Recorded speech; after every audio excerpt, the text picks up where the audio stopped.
Hello नमस्ते one pics नेपालको YouTube channel र फेसबुक पेजमा तपाईँलाई हार्दिक स्वागत छ।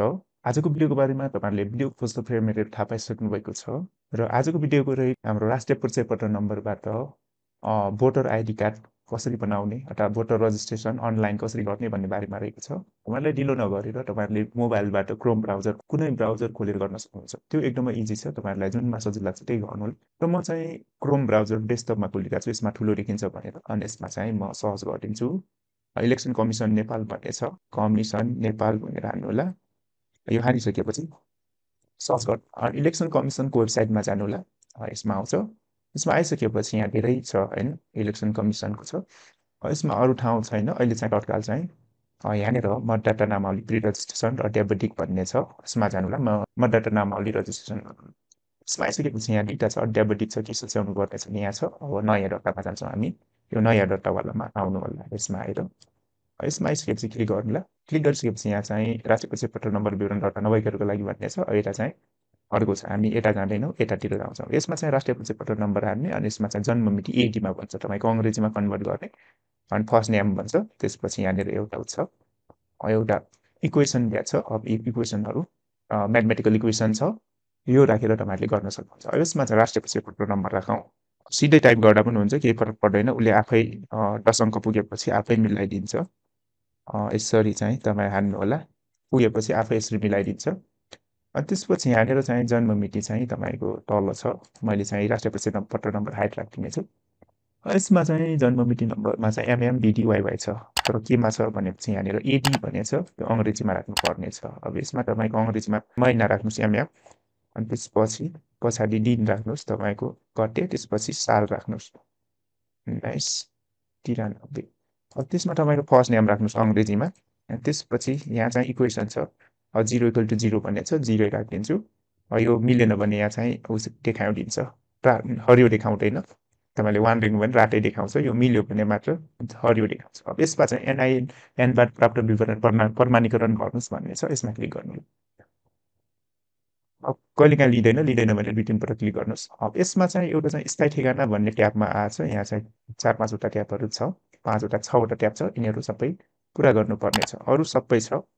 अब यहाँनिर चाहिँ तपाईँको त्यो राष्ट्रिय परिचय पत्रबाट आइजान्छ। यहाँनिर एउटा गर्नुपर्ने अपडेट चाहिँ मतदान स्थलको नाम छान्नुहोस् भन्ने छ, यो छान्नु होला। अब यहाँनिर मेरो चाहिँ एउटा मात्र छ, तपाईँको धेरै छ भने अरू पनि हुनसक्छ। अब यसपछि तल्लो हरियो बटनमा अर्को गरिदिनु। अर्को गरिसकेपछि यहाँ तपाईँको सबै विवरणहरू आउँछ अनि अरू सबै आउँछ। यसमा केही छैन भने राख्नु होला। र मोबाइल नम्बर र इमेल ठेगाना भनेर यहाँ चाहिँ स्टारमा दिएको छ तल, यो दुईटामा चाहिँ भर्नु होला।